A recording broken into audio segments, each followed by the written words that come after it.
Said there was a lot of grief in my life.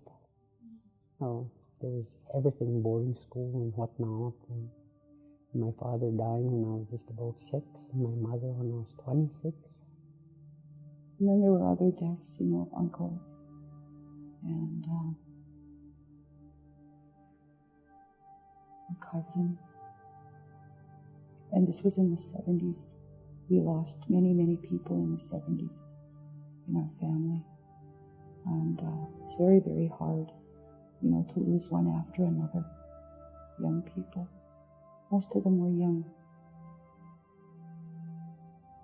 In my experience, the losses that Aboriginal people in Canada have experienced are by far more traumatic, and they often more often experience multiple loss. And part of that stems from our history of colonization. If you look around the world at oppressed groups, Indigenous groups in particular, you'll see a very common pattern where the losses are very traumatic, people die younger, and often there are multiple losses.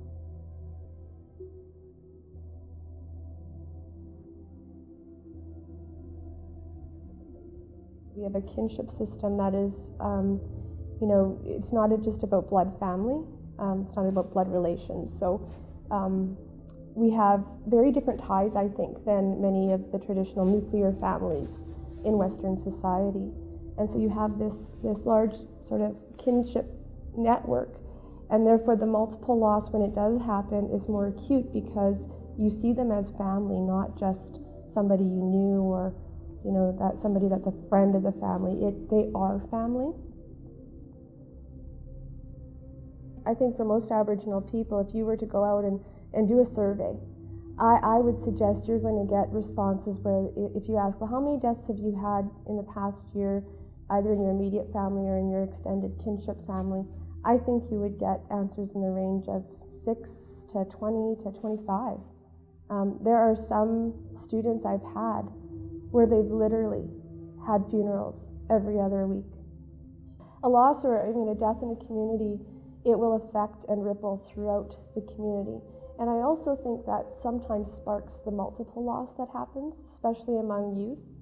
We have high suicide rates in our communities, and I think that especially when a youth commits suicide, and because of the ripple effect that it will have, not only through one community, but throughout many communities, because our communities overlap, unfortunately, you'll often see another suicide close after, and you could see 3 or 4 suicides in a row within a community or two that are interconnected. And I do think part of it is the kinship network that we have.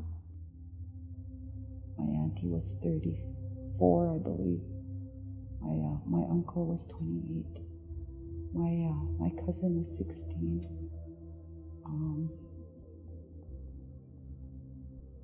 Then I had other cousins who were also in their teens. Unfortunately, the suicide rates among Aboriginal people for youth are 8 to 10 times the national rate. For adults, it's somewhere around 3 times the national rate.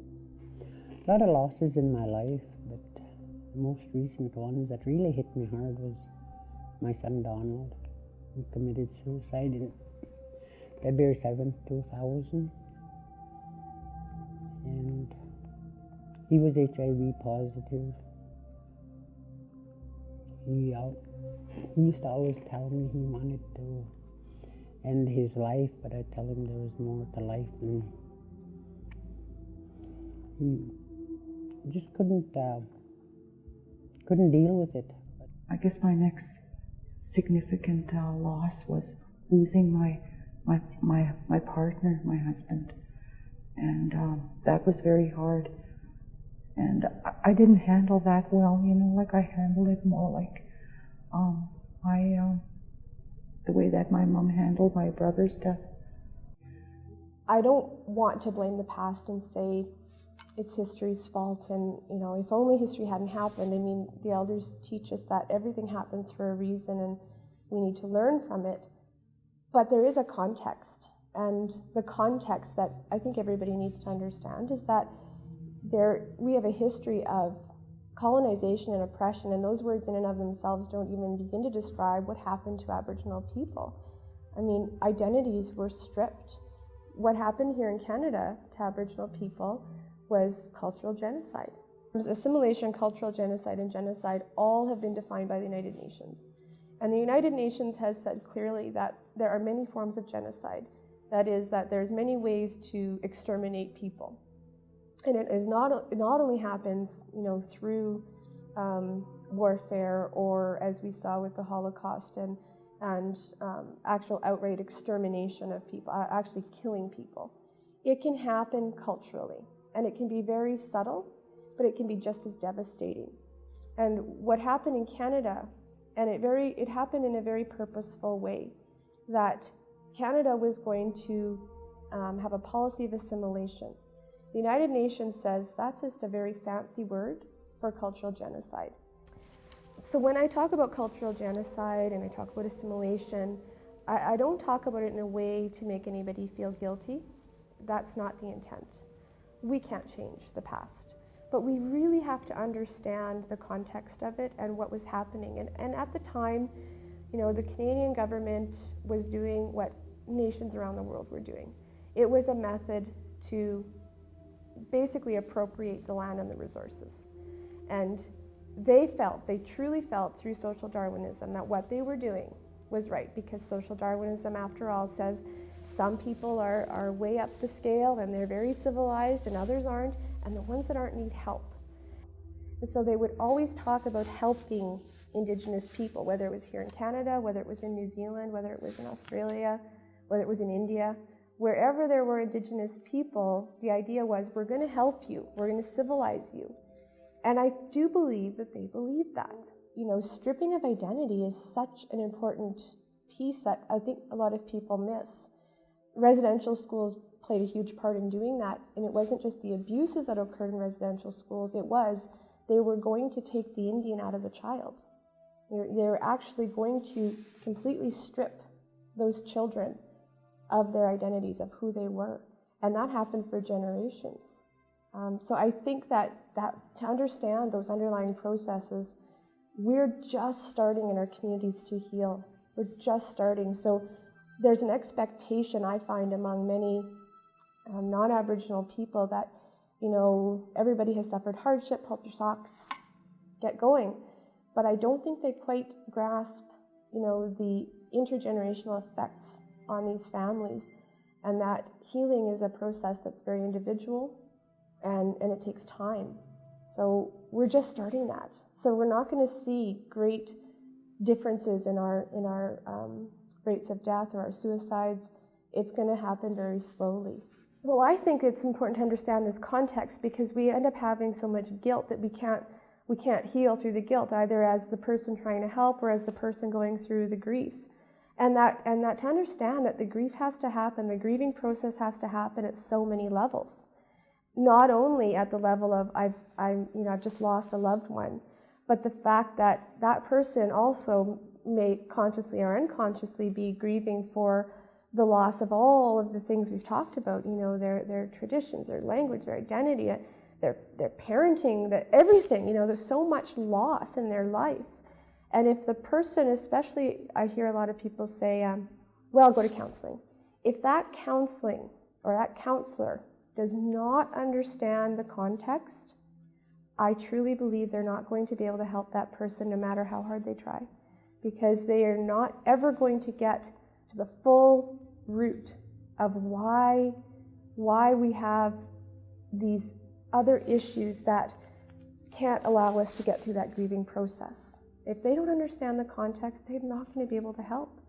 And even the work we've done with nurses in palliative care and beyond, when I have a nurse say to me, this makes so much sense now, I feel bad because I think I've contributed in the past to not having that person, die in a good way, that you can die in a good way, right? That person is going to die hard because I was about the rules, I was about, I didn't understand all of the things about the sacred objects or elders or large numbers of families sitting in the waiting room.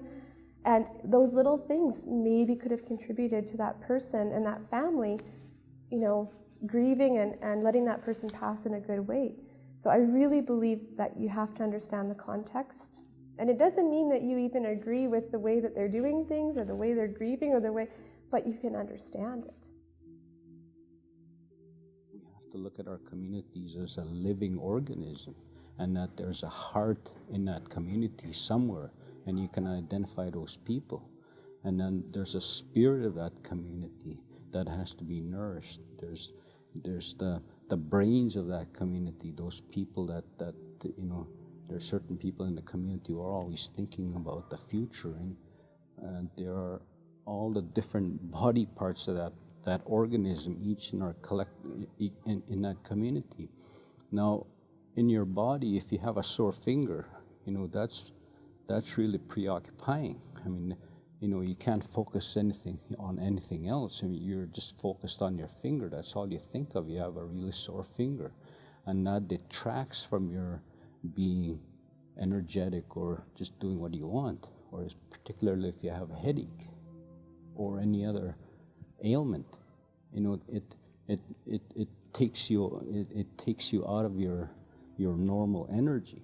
So that's the same idea with our communities too, that if one part of our community is suffering, it affects all of us in many ways, in many spiritual ways.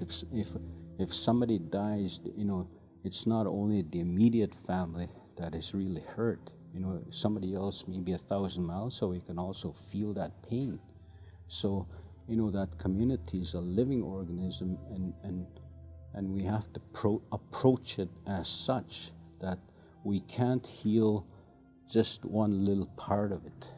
We can't just heal the individual. We can't look after just that one individual, because we have to work with the whole thing, with the whole. So for people that are trying to help those that are suffering multiple loss, multiple trauma, somebody that's just passed, they really have to understand the underlying aspects that are playing into this, that even the person that has suffered the loss may not know, right? Even Aboriginal people themselves may not understand this all. They might not have put it all together. So having the ability to help them put it together is really important.